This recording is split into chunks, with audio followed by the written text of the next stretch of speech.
ಮೈಸೂರು ಕೊಡಗು ಲೋಕಸಭಾ ಕ್ಷೇತ್ರದಿಂದ ಈ ಬಾರಿ ಬಿಜೆಪಿ ಅಭ್ಯರ್ಥಿಯ ಸ್ಪರ್ಧೆ ಮಾಡ್ತಾ ಇದ್ದಾರೆ. ಈ ಮೂಲಕ ಬಿಜೆಪಿ ಹಾಗೂ ಜೆಡಿಎಸ್ ನಡುವೆ ಮೈತ್ರಿ ಏನಿತ್ತು ಆ ಮೈತ್ರಿಯ ಮಾತುಕತೆ ಪ್ರಕಾರ ಮೈಸೂರು ಕ್ಷೇತ್ರವನ್ನ ತನ್ನ ಬಳಿಯೇ ಉಳಿಸಿಕೊಳ್ತಾ ಇದೆ ಬಿಜೆಪಿ. ಇನ್ನು ಇದರಲ್ಲಿ ಒಂದು ಟ್ವಿಸ್ಟ್ ಇದೆ. ಈ ಟ್ವಿಸ್ಟ್ ಏನಿದೆ, ಇದು ಮೋದಿ ಹೆಸರು ಹೇಳ್ಕೊಂಡು 2 ಬಾರಿ ಸಂಸದರಾಗಿ ಗೆದ್ದಿರುವಂತಹ ಪ್ರತಾಪ್ ಸಿಂಹ ಅವರೇನಿದ್ದಾರೆ ಅವರ ರಾಜಕೀಯ ಭವಿಷ್ಯವನ್ನೇ ಮುಗಿಸಿ ಬಿಡಬಹುದು.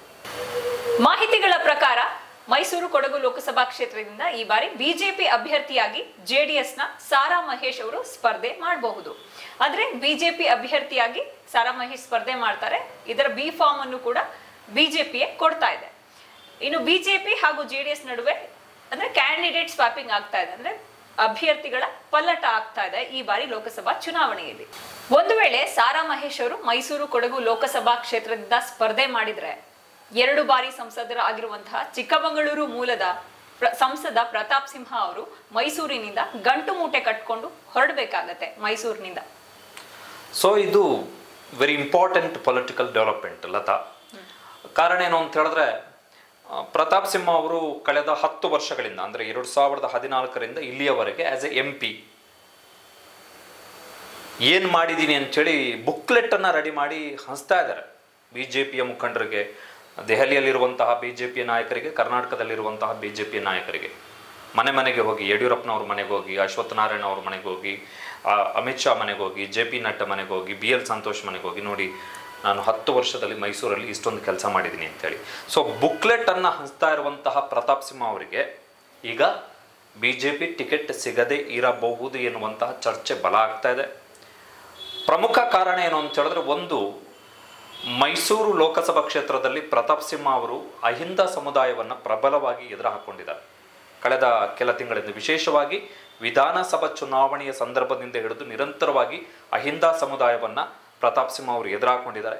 ದಲಿತ ವಿರೋಧಿ ಹೇಳಿಕೆಗಳು, ಅನಗತ್ಯ ಹೇಳಿಕೆಗಳು, ವರುಣಾದಲ್ಲಿ ಸೋಮಣ್ಣ ಅವರು ಸಿದ್ದರಾಮಯ್ಯನವರ ವಿರುದ್ಧ ಸ್ಪರ್ಧೆ ಮಾಡಿದಂತಹ ಸಂದರ್ಭದಿಂದ ಹಿಡಿದು ಇತ್ತೀಚಿನವರೆಗಿನ ಬೆಳವಣಿಗೆಗಳೆಲ್ಲವೂ ಕೂಡ ಪ್ರತಾಪ್ ಸಿಂಹ ಅವರ ಪರವಾಗಿಲ್ಲ, ದಲಿತರ ವಿಚಾರಕ್ಕೆ ಸಂಬಂಧಪಟ್ಟ ಹಾಗೆ.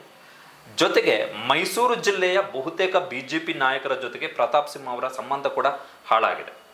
ಅಲ್ಲಿರ್ತಕ್ಕಂಥ ಬಿಜೆಪಿ ನಾಯಕರನ್ನೇ ಮುಗಿಸಿ ತಾನೊಬ್ಬನೇ ಮೈಸೂರಿನ ರಾಜ ಆಗಬೇಕು ಎನ್ನುವಂತಹ ಮನಸ್ಥಿತಿಯಲ್ಲಿ ಪ್ರತಾಪ್ ಸಿಂಹ ಇರೋದರಿಂದಾಗಿ ಅವರು ತಮ್ಮ 2 ಚುನಾವಣೆಯಲ್ಲಿ ಗೆಲುವಿನಲ್ಲಿ ಪ್ರಮುಖ ಕಾರಣಕರ್ತರಾದಂಥವರನ್ನೇ ತುಳಿದು ಅವರನ್ನು ಸೈಡ್ ಮಾಡುವಂತಹ ಕೆಲಸವನ್ನು ಮಾಡಿದ್ದಾರೆ. ಅದು ಕೂಡ ಪ್ರತಾಪ್ ಸಿಂಹ ಅವರಿಗೆ ಬಾರಿ ಮುಳುವಾಗಬಹುದು.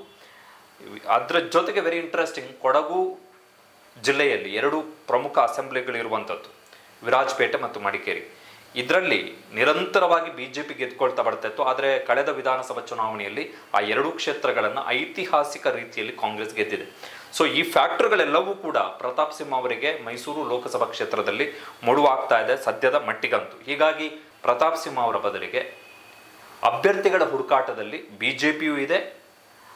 ಬಿಜೆಪಿ ಆ ಕ್ಷೇತ್ರವನ್ನು ಉಳಿಸ್ಕೊಳ್ತಾ ಇರೋದ್ರಿಂದಾಗಿ JDSನಿಂದ ಯಾರನ್ನಾದ್ರೂ ಕರ್ಕೊಬಂದು ನಿಲ್ಲಿಸಿದ್ರೆ ಹೇಗೆ ಎನ್ನುವಂತಹ ಚರ್ಚೆ ಈಗ ಮೈತ್ರಿಕೂಟದ ಒಳಗಡೆ ಶುರುವಾಗಿರುವಂಥದ್ದು. ಕುಮಾರಸ್ವಾಮಿ ಅವರು 3-4 ದಿನಗಳ ಹಿಂದೆಯಷ್ಟೇ ತಮ್ಮ ಮಗ ನಿಖಿಲ್ ಕುಮಾರಸ್ವಾಮಿ ಅವರ ಜೊತೆಗೆ ಅಮಿತ್ ಶಾ ಅವರನ್ನು ಭೇಟಿ ಮಾಡಿ ಮಾತುಕತೆಯನ್ನು ಕೂಡ ನಡೆಸಿದ್ದಾರೆ. ಇದ್ರ ಜೊತೆಗೆ ಬಿಜೆಪಿಗೆ ಬಲವಾಗಿ ಕಾಡ್ತಿರುವಂಥ ಆತಂಕ ಏನು ಅಂತ ಹೇಳಿದ್ರೆ, ಒಂದು ವೇಳೆ ಮೈಸೂರು ಲೋಕಸಭಾ ಕ್ಷೇತ್ರದಲ್ಲಿ ಕಾಂಗ್ರೆಸ್ ಏನಾದರೂ ಪ್ರಬಲ ಅಭ್ಯರ್ಥಿಯನ್ನ ಏನಾದರೂ ಹಾಕಿದ್ರೆ ಆ ಅಭ್ಯರ್ಥಿಯ ಎದುರು ಇವತ್ತಿನ ಸನ್ನಿವೇಶದಲ್ಲಿ ಪ್ರತಾಪ್ ಸಿಂಹ ಅವರು ಡಮ್ಮಿ ಆಗಬಹುದು ಅಂತೇಳಿ ಸೋಲ್ತಾರೆ. ಪ್ರತಾಪ್ ಸಿಂಹ ಎನ್ನುವಷ್ಟರ ಮಟ್ಟಿಗಿನ ವಾತಾವರಣ ಕ್ರಿಯೇಟ್ ಆಗಿಬಿಟ್ರೆ ದೀರ್ಘಕಾಲದಿಂದ ಹಿಡಿತದಲ್ಲಿರುವಂತಹ ಮೈಸೂರು ಲೋಕಸಭಾ ಕ್ಷೇತ್ರವನ್ನು ಕಳೆದುಕೊಳ್ಳಬಹುದಾದಂಥ ಪರಿಸ್ಥಿತಿ ಬರ್ಬೋದು ಎನ್ನುವಂಥ ಆತಂಕ ಬಿಜೆಪಿಯಲ್ಲಿರೋದರಿಂದಾಗಿ ಪ್ರತಾಪ್ ಸಿಂಹ ಅವರಿಗೆ ಟಿಕೆಟ್ ಕೈ ತಪ್ಪಿದ್ರು ಕೂಡ ಅಚ್ಚರಿ ಇಲ್ಲ. ಸೊ ಮೈಸೂರು ಕೊಡಗು ಲೋಕಸಭಾ ಕ್ಷೇತ್ರದ ಹಾಲಿ ಸಂಸದ ಪ್ರತಾಪ್ ಸಿಂಹ ಅವರು ಈ ಬಾರಿ ಲೋಕಸಭೆ ಟಿಕೆಟ್ ಅನ್ನ ಕಳೆದುಕೊಳ್ಳುವಂತಹ ಭೀತಿಯಲ್ಲಿದ್ದಾರೆ. ಇಲ್ಲಿ ವಿಚಿತ್ರ ಅಂದ್ರೆ, ಸಂಸದ ಪ್ರತಾಪ್ ಸಿಂಹ ಅವರ ಸಹೋದರ ವಿಕ್ರಮ್ ಸಿಂಹ ಏನಿದ್ದಾರೆ ಅವರ ಮೇಲೆ ಮರಗಳ್ಳತನದ ಆರೋಪ ಬಂದಾಗ ಕುಮಾರಸ್ವಾಮಿಯವರು, JDS ರಾಜ್ಯಾಧ್ಯಕ್ಷ ಕುಮಾರಸ್ವಾಮಿ ಅವರು ವಿಕ್ರಮ್ ಸಿಂಹ ಅವರ ಪರ ಬಿಜೆಪಿ ಅವರಿಗಿಂತನೂ ಹೆಚ್ಚಾಗಿ ಡಿಫೆಂಡ್ ಮಾಡ್ಕೊಂಡಿದ್ರು, ಅವರ ಪರವಾಗಿ ವಾದವನ್ನ ಮಾಡಿದ್ರು. ಈ ಬಗ್ಗೆ ಸಂಸದ ಪ್ರತಾಪ್ ಸಿಂಹ ಕೂಡ ಥ್ಯಾಂಕ್ ಯು ಕುಮಾರಣ್ಣ ಅಂತ ಸೋಷಿಯಲ್ ಮೀಡಿಯಾದಲ್ಲಿ ಪೋಸ್ಟ್ ಹಾಕೋ ಮೂಲಕ ಅವರಿಗೆ ಥ್ಯಾಂಕ್ಸ್ ಅನ್ನ ಹೇಳಿದ್ರು.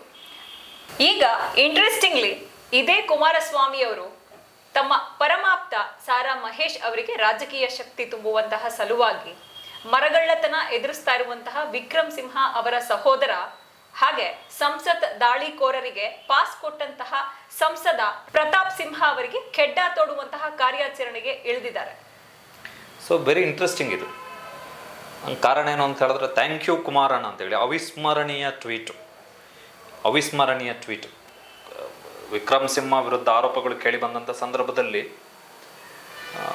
ಕುಮಾರಸ್ವಾಮಿ ಅವರು ದಾಖಲೆಗಳ ಸಮೇತ ಬಂದು ಪ್ರೆಸ್ ಮೀಟ್ ಮಾಡಿದ ಬಳಿಕ ಬೈಟನ್ನು ಪ್ರತಾಪ್ ಸಿಂಹ ಅವರು ಟ್ವಿಟ್ಟರ್ನಲ್ಲಿ ಪೋಸ್ಟ್ ಮಾಡಿಬಿಟ್ಟು ಥ್ಯಾಂಕ್ ಯು ಕುಮಾರಣ್ಣ ಅಂಥೇಳಿ ಒಂದು ಪೋಸ್ಟ್ ಹಾಕಿದ್ರು.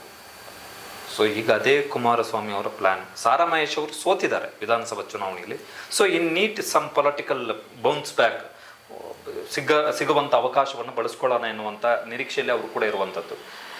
ಇದೆಲ್ಲ ಡೆವಲಪ್ಮೆಂಟ್ ಆಗ್ತಾ ಇರುವಂತಹ ಸಂದರ್ಭದಲ್ಲಿ ಲತಾ, ನನಗೆ ವಿಧಾನ ಪರಿಷತ್ನಲ್ಲಿ ಮೊನ್ನೆ JDS MLC ಭೋಜೇಗೌಡ ಅವರು ಶಿಶುನಾಳ ಶರೀಫ್ರ ಒಂದು ತತ್ವಪದವನ್ನು ಉಲ್ಲೇಖ ಮಾಡ್ತಾರೆ. ಕೊಡಗಾನ ಕೋಳಿ ನುಂಗಿತ್ತ ಅಂಥೇಳಿ ಅಷ್ಟು ತತ್ವಪದಗಳನ್ನು ಹೇಳಿ ಅವರು ಕೂತ್ಕೋತಾರೆ ಪರಿಷತ್ನ ಅವರ ಆಸನದಲ್ಲಿ.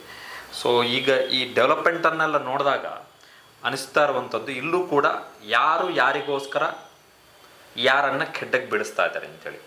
ಕುಮಾರಸ್ವಾಮಿಯವರನ್ನು ಒಂದು ವೇಳೆ ಈ ಡೆವಲಪ್ಮೆಂಟ್ ಆದರೆ ಕುಮಾರಸ್ವಾಮಿ ಅವರು ಎಷ್ಟರ ಮಟ್ಟಿಗೆ ನಂಬಿಕೆಗೆ ಅರ್ಹರು ಎನ್ನುವುದರ ಬಗ್ಗೆ ಪ್ರತಾಪ್ ಸಿಂಹ ಅವರು ತಮ್ಮ ಈ ಹಿಂದೆ ತಾವು ಬರಿತಾ ಇದ್ರಲ್ಲ ಬೆತ್ತಲ ಜಗತ್ತು ಅಂತ ಅಂಕಣ, ಆ ಬೆತ್ತಲ ಜಗತ್ತು ಅಂಕಣದಲ್ಲಿ ಬರೀಬೇಕಾಗತ್ತೆ. ಬರೆಯುವಂಥ ಸಾಧ್ಯತೆ ಕೂಡ ಇದೆ. ಥ್ಯಾಂಕ್ ಯು ಕುಮಾರಣ್ಣ ಅಂತೇಳಿ ಟ್ವೀಟ್ ಮಾಡಿ ಕುಮಾರಣ್ಣ ಜೊತೆಗಿದ್ದಾರೆ ಅಂತ ನಂಬಿದವರೇ ಬೆನ್ನಿಗಿರಿದ್ರು ಅಂಥೇಳಿ ಪ್ರತಾಪ್ ಸಿಂಹ ಅವ್ರಿಗೆ ಖಾತ್ರಿ ಆದರೆ ಟಿಕೆಟ್ ಫೈನಲ್ ಆದಮೇಲೆ ಗೊತ್ತಾಗ್ಬಿಡುತ್ತೆ, ಟಿಕೆಟ್ ಅನೌನ್ಸ್ ಆದಮೇಲೆ ಗೊತ್ತಾಗ್ಬಿಡುತ್ತೆ. So big political development Mysuru ಕ್ಷೇತ್ರಕ್ಕೆ ಸಂಬಂಧಪಟ್ಟ ಹಾಗೆ. ಸಾರಾ ಮಹೇಶ್ ಒಂದು ವೇಳೆ ಕಂಟೆಸ್ಟ್ ಮಾಡಿದ್ರೆ ಅಲ್ಲಿ ಬೇರೆಯದ್ದೇ ಸ್ವರೂಪದ ರಾಜಕೀಯ ಬೆಳವಣಿಗೆಗಳು ಆಗಬಹುದು. ಅದು ಸಂಬಂಧಪಟ್ಟ ಹಾಗೆ ಬೇರೆ ವಿಡಿಯೋ ಮಾಡ್ತೀವಿ ಆಫ್ಟರ್ ಈ ಡೆವಲಪ್ಮೆಂಟ್ ಇನ್ನೂ ಇಂಟೆನ್ಸಿವ್ ಆದಮೇಲೆ.